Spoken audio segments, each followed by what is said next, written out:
अस्सलाम वालेकुम। पिछले लेक्चर्स में हमने देखा था कि म्यूचुअल फ़ंड बेसिकली होता क्या है, क्या उसमें रिस्क होते हैं, क्या उनकी टाइप्स होती है, फ़ीस क्या होती है, किस तरीके से हमें क्या करना चाहिए, क्या-क्या चीज़ों को देखना चाहिए। लेकिन एक मैंने ये वाला टॉपिक आपका बताया हुआ है कि इन केस जब भी आपको सिलेक्शन करनी हो तो इन चीज़ों को आपने लाज़मी देखना है, ठीक है? एडवांटेजेस डिसएडवांटेजेस मैंने आप लोगों को बता दिया, लेकिन जब भी आप सिलेक्शन करेंगे इन चीज़ों को आपने हमेशा याद रखना है, ठीक है। सबसे पहले आपने हमेशा देखना है कि आपका इन्वेस्टमेंट का गोल क्या है, ठीक है। इन्वेस्टमेंट के गोल से मुराद ये है कि आपको इनकम चाहिए, स्टडी इनकम चाहिए, तो आप जैसे आप जो है वो इनकम फंड्स में लगाओगे। अगर आपको ग्रोथ चाहिए तो फिर आप इक्विटी फंड्स में लगाओगे, ठीक है। तो ये आपका इन्वेस्टमेंट गोल एक इम्पॉर्टेंट आपका वो है पॉइंट है for the selection of mutual fund. Second ये है कि आपकी रिस्क की प्रोफाइल क्या है, ठीक है। रिस्क सीकर हैं, एवर्स्ट हैं, क्या है, आप रिस्क ले सकते हैं, नहीं ले सकते, ये भी एक बहुत इंपॉर्टेंट पॉइंट है आपके म्यूचुअल फंड की सिलेक्शन के लिए। तीसरा हमारे पास होता है टाइम हॉरिजॉन, यानी कि आपको लॉन्ग टर्म की इन्वेस्टमेंट करनी है या शॉर्ट टर्म के लिए। फॉर एग्जांपल आपने म्यूचुअल फंड के फॉर एग्जांपल 1 लाख के यूनिट्स खरीदे हैं, लेकिन मसला ये है कि आपको वो पैसे वापस कब चाहिए, या तो आपने इन्वेस्टमेंट करके आप भूल गए, ठीक है, तो ये आपका हो गया लॉन्ग टर्म, ठीक है। या आपने फॉर एग्जांपल 6 महीने, 10 महीने, साल, 2 साल, 5 साल, ये आपके लॉन्ग टर्म्स हो गए, ठीक है। लेकिन हो सकता है आपने आज इन्वेस्टमेंट की, लेकिन आपने 2 दिन के बाद वो पैसा आपको वापस निकालना है, तो वो फिर आपका शॉर्ट टर्म हो जाएगा, या आपका 1 हफ्ते में या 1 महीने में आपको निकालना है, ठीक है। तो ये आपका शॉर्ट टर्म हो जाएगा, ठीक है। तो ये भी आपका टाइम हॉरिजॉन बहुत इंपॉर्टेंस रखता है।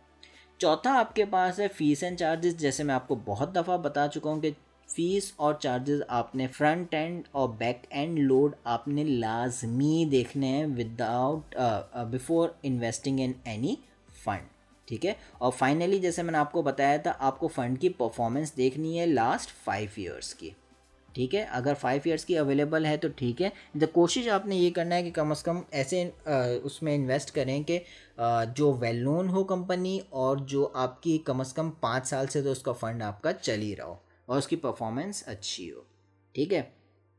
अब हम देख लेते हैं कि एसेट मैनेजमेंट कंपनीज तो बहुत सारी हैं, ठीक है।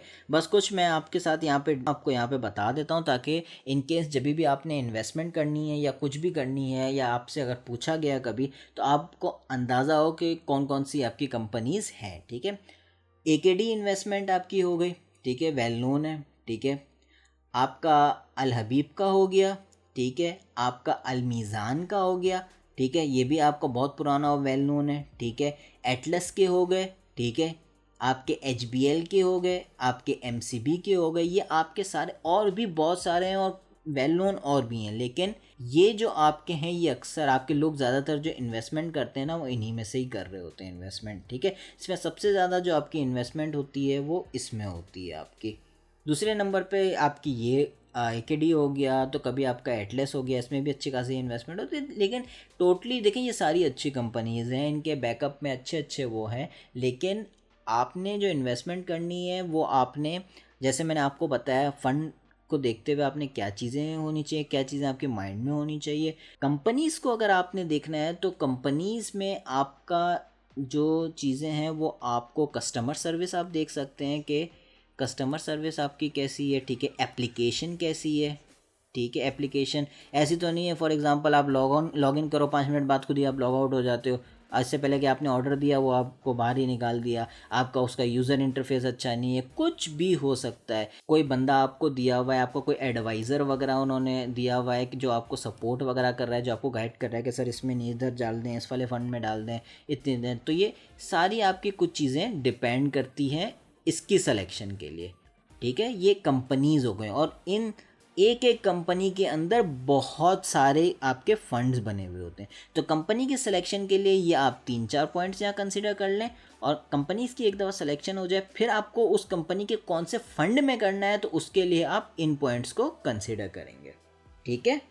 वैसे एक और चीज़ होती है, ये हमारे पास वेबसाइट है MUFAP की, ये म्यूचुअल फंड्स की होती है। अगर आपने परफॉर्मेंस देखनी है तो ये इंडस्ट्री स्टैट्स हो गए, इसमें डेली में आप चले जाएं और ये परफॉर्मेंस आपके पास समरी आ जाएगी, ठीक है।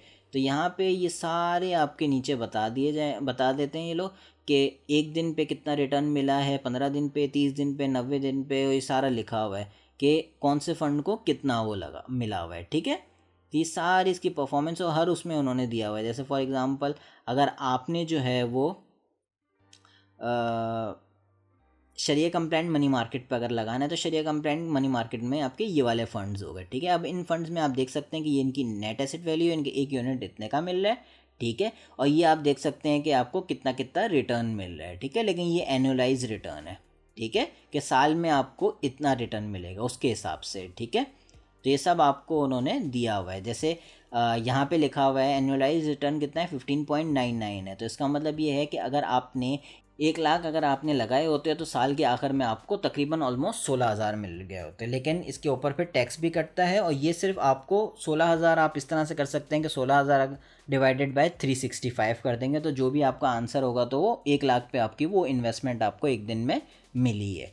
ठीक है, ये इस तरह से कॉन्सेप्ट होता है। ठीक है, और एब्सोल्यूट तो आपको पता होगा कि एब्सोल्यूट तो जितना बढ़ता है उसके हिसाब से लिखा हुआ होता है। ठीक है, तो अक्सर ऐसा नहीं है कि यहाँ पे एब्सोल्यूट में आप देख रहे हैं कि जस्ट 0.89 का आपका रिटर्न आया और यहाँ पे माशाल्लाह से 16% का एक ही दिन में रिटर्न आ गया, तो ये ऐसा नहीं है। ठीक है, आप ये 16% को अपने इन्वेस्टमेंट के हिसाब से वो करके आप डिवाइड बाय 365 कर देंगे। ठीक है, तो आपके पास डेली आ जाएगा। ठीक है, तो आप जब भी इन्वेस्टमेंट्स कर रहे हो या आपको इसके बारे में कुछ भी चाहिए हो तो ये एक अच्छी वेबसाइट है।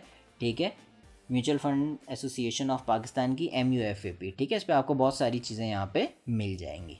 ठीक है, तो चलें यहाँ पे हम अपने म्यूचुअल फ़ंड के लेक्चर को क्लोज करते हैं। हमने अल्हम्दुलिल्लाह काफ़ी सारी म्यूचुअल फ़ंड की चीज़ें कवर की हैं, और इंशाल्लाह मैं उम्मीद करता हूँ आप लोगों को ये म्यूचुअल फंड्स के टॉपिक बिल्कुल आसानी से समझ में आ गए होंगे। फिर मिलेंगे इंशाल्लाह एक नए टॉपिक के साथ। टिल देन, अल्लाह हाफ़िज़।